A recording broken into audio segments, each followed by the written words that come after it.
Hey, welcome to the Elle Russ Show, where we explore ways to get healthy, wealthy, and wise.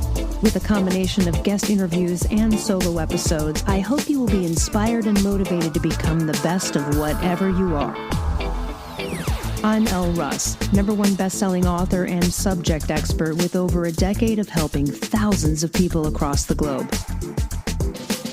Visit my website, elleruss.com, to learn more about free guides, masterclasses, online courses, and more. Enjoy the show.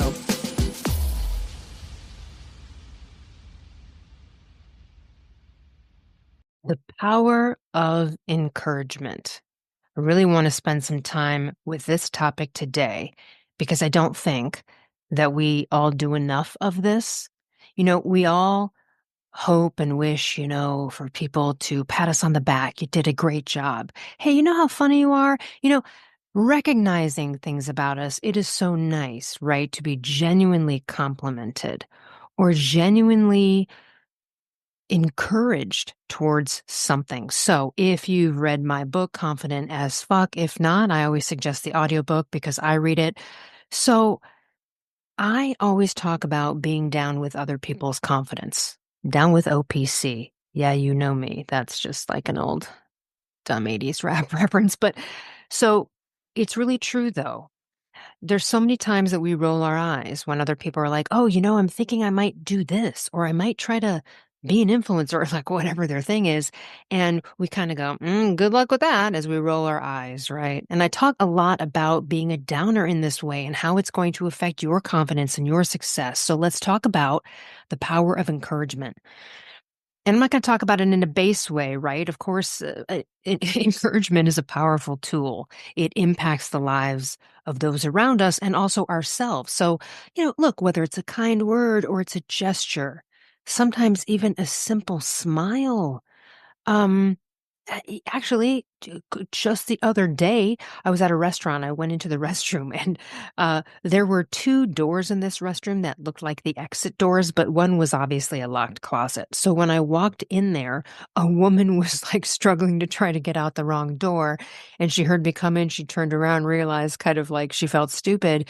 And she was like, oh my God, this doesn't look good. I've been trying to walk out the wrong door.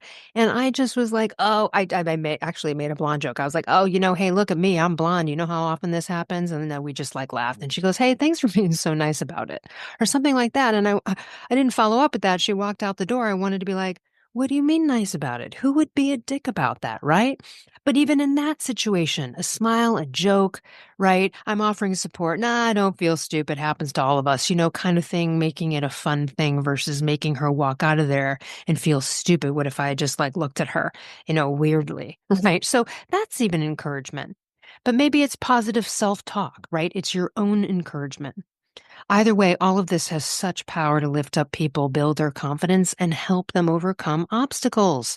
That's what encouragement is about, other than improving someone's self-esteem.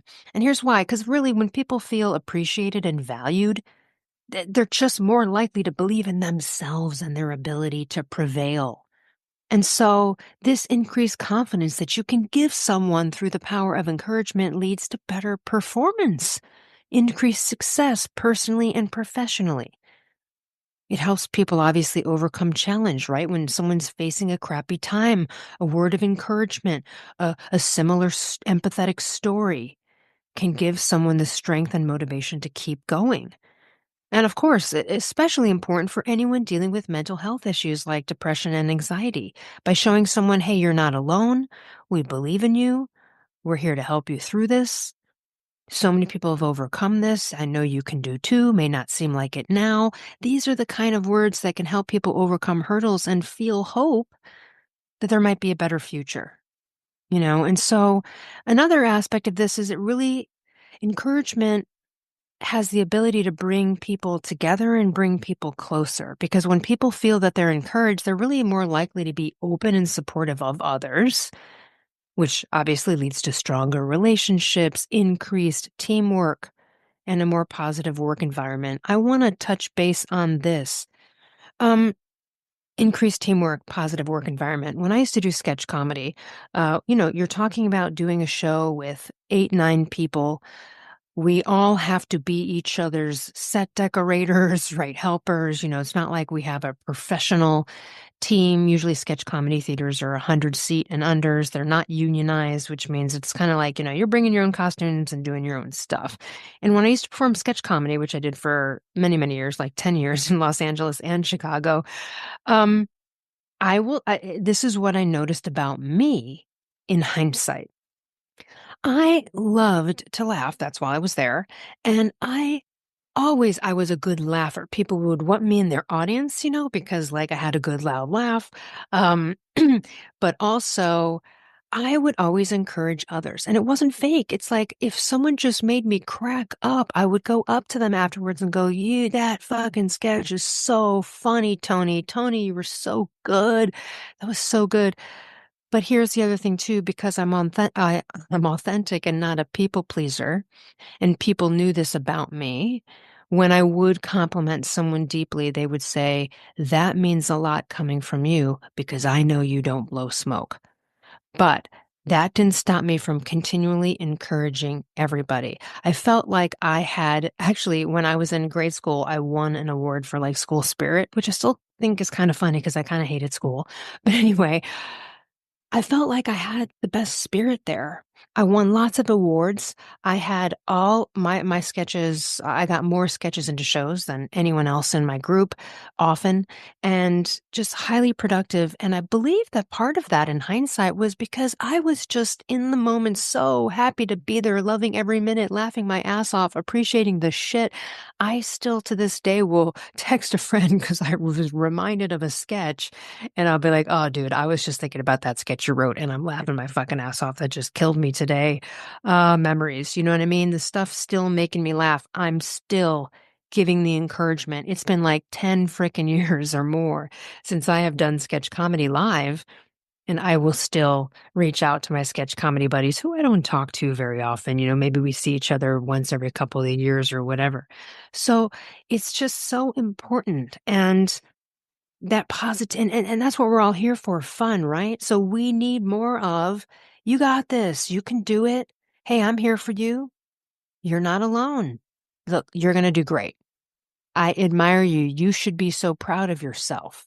Look how strong you are. Look, you're capable. You may not think you are, but you are capable. You're smart. You've got what it takes. Or how about this one? I'm excited to watch you succeed. That's a good one for, here's the thing. If you've got some confidence, self-esteem issues going on at all, then you might be jealous or a downer when a friend is telling you about an exciting new venture. I think I'm going to become an actor. I think I'm going to open a business. I think I'm going to, get a law degree, like whatever the thing is. And you may or may not in that moment not feel like they're up to the task. And that might make you roll your eyes and kind of go, that's not going to work out, or good luck with that, like, right, kind of thing. That's when you need to stop yourself. You need to turn it around, and you need to muster up as much as you can to at least say to that person, "You know what? Go for it. I can't wait to watch you succeed at this. Tell me all the details along the way. Can't wait." And you get yourself to a point where you believe in them. And if you don't, then don't ask them about their shit. Okay. If you don't believe in someone and their thing, don't be asking them, "Oh, hey, how's your writing going?" Because you're asking for the confirmation that it's not going well so you can be right, that they're not going to do it. You get what I'm saying. We've all had these thoughts, even me. I know you're thinking this. You've been there. You have been there with someone where you thought that. That's shitty. That's a downery thing. I'm calling myself on it too. Believe me, I've done it many times. It's just that now, if it were ever to pop up, which is rare, it's immediately turned around in my head. What am I doing? Of course they could do it. Why wouldn't they be able to do it? And then you can just look at any example in history that goes against what's probable. Did something ever improbable fucking happen? Yeah, lots of times. So maybe you think that there's no chance your friend's going to become a famous opera singer, but damn it, can't you just at least go, "You know what though? Fucking weirder shit have happened in life. People have succeeded at stuff you would have never thought." I don't know if uh, you guys might know who this person is, and it might have become Mr. Beast, or this person could be someone else, but there's a kid, maybe that was him, that grew up.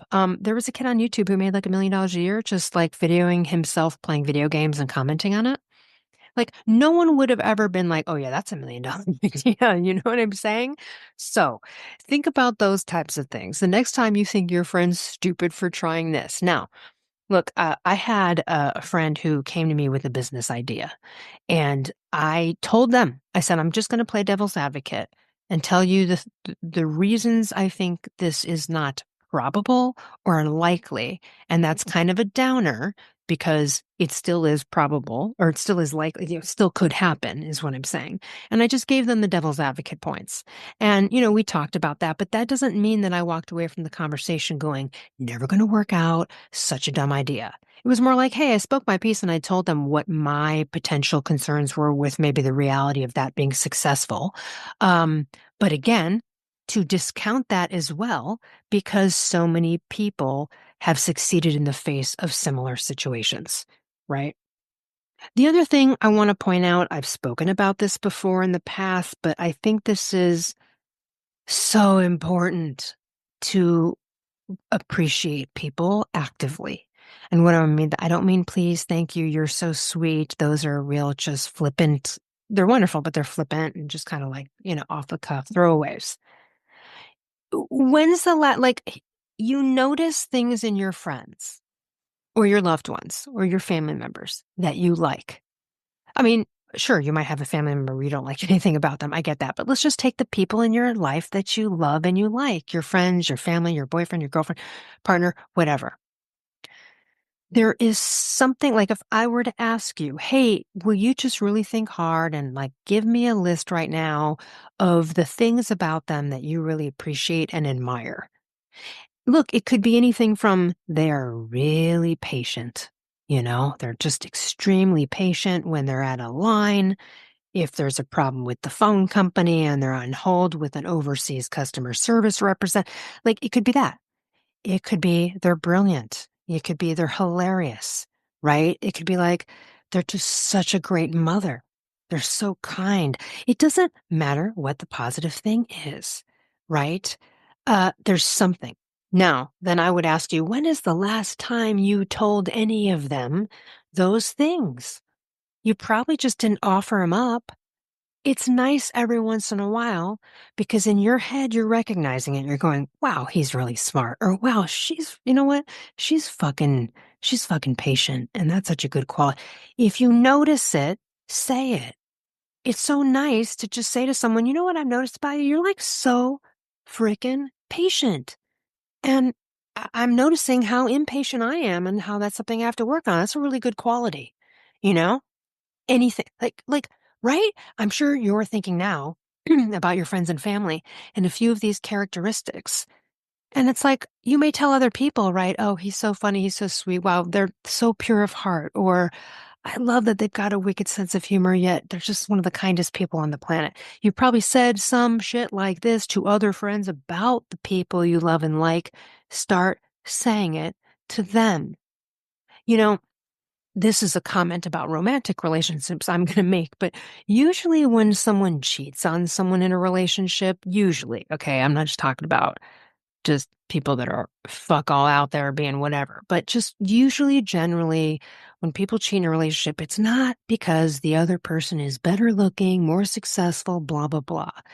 It's because they don't feel appreciated anymore by the person they're with, and they're getting that appreciation, admiration from someone else. Now, granted, it may be false appreciation and imagination. I mean, admiration. Maybe the person is a horrible spouse and then just goes and finds a mistress and she thinks he's great because, they've only met for 2 months, all right? But at the end of the day, that's really why people cheat. So I'm not saying, oh, if you're afraid you're going to get cheated on, well, there might be a bigger trust issue there. You shouldn't be feeling that way. And I'm not saying do this appreciation to avoid it, but it makes sense, We need to be appreciated for things. We don't need to. You need to appreciate yourself. Really, that's the end of the day. That's all that really matters. But technically, according to psychologists and over time, we've realized you need at least one person. At least one person that you feel like you got. And even if that's your only friend is the guy that works behind the counter at the 7-Eleven and you go there every day to get your bottle of water, it could be that guy, but you need at least one person. More of Most of us usually have a little bit more of a tribe, okay? A group of friends and family.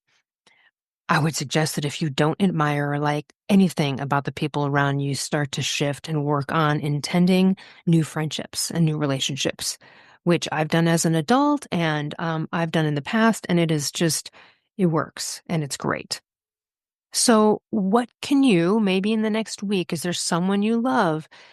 Is there some quality you really truly appreciate about someone that you can just sort of randomly tell them, you know? So I think we just don't think about that enough. And then encouragement as well. I think there's this weird ego in us sometimes when someone's getting successful at something that we're worried they're going to be more successful than us or better than us. Or what if they manifest their intentions sooner than ours? And what is that? Gross. Gross. We're not comparing ourselves to anyone. And we're going to encourage everyone, Okay.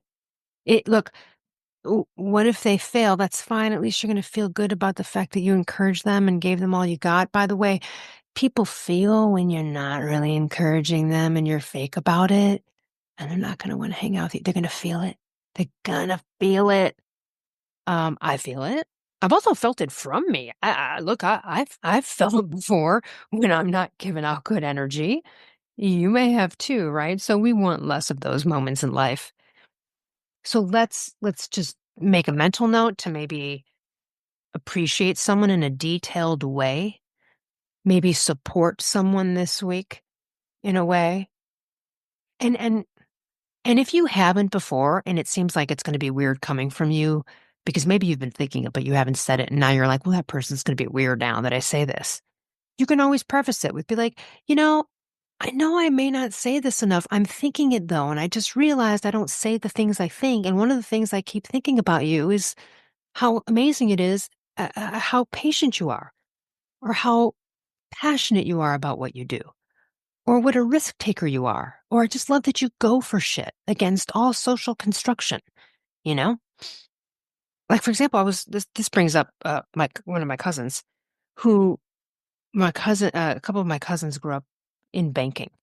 And they all had like here you go, you can have this banking job and you'll probably do really well for your life. So they were in banking and then they went to go visit their godfather in Maui for 2 weeks just to go hang out and go windsurfing. And they never left, which is, by the way, the story of a lot of people on islands. If you're ever in an island and you see someone that's like clearly not from there, you should ask them, be like, hey, just curious, like what made you decide to move here? And you will hear this a lot. I came out here for a vacation. I never left. I came out here to visit my friend, never left. Like when I say never left, I mean, they didn't fly back and get their shit and then like come back. They just didn't leave. So my cousins did that. And one of my cousins became a bartender. And, I remember my grandmother sort of looking down on her granddaughter, my cousin, for waiting tables and being a bartender, right? Like, how could that, like, come on, college education, going to be in banking, like, what's this about? And my aunt, the mother, was like, you know what? No, like, fuck you. Like, I'm proud of her. And what I thought about then is I thought, you know what? And I'm sure I told them this. And if not, I'm going to call them tomorrow and tell them. But here's what I admire about that. Now, most people would be like, why would you give that up? I see that as the bravest shit ever. You have a set situation where you're probably going to automatically be a millionaire quite soon. Yet you go against all social construction, all opinions that are going to lean towards stay in banking, and you throw it away to go follow your fucking passions because your life every day doing that stuff is way better than your life at the bank. And to not care about what other people think of you in that moment is unbelievable because most people don't move to Hawaii and do that because of what people will think of them. So, you know what? Is there something within a friend you see that's very brave, something they did that went against social construction or what everyone was telling them to do? There's another place to admire someone and compliment someone on a move they made, on an action they took. There's so many levels to this, obviously. First of all, if you're struggling with self-esteem and confidence, jealousy issues, or anything like this, or you just really want to powerhouse and get ahead, I do suggest taking my Ultimate Confidence course. I have a confidence masterclass, which is sort of a little mini version of it to give you a taste of how I teach about these topics. But you can go to elleruss.com, click on courses and masterclasses, and you will be able to see the confidence masterclass and also the Ultimate Confidence course. And listen, it's never too late to build self-esteem. It's never too late to build confidence. All of these things are wrapped up in our own self-esteem and confidence, these things. All right, let's get out there and encourage some people. Have a wonderful day, and I'll see you next week. Hey, thanks for listening. If you enjoyed this show, I would so appreciate you leaving a review on Apple or Spotify or wherever you get your podcasts. And to learn more about partner discounts on amazing products, visit elleruss.com/discounts.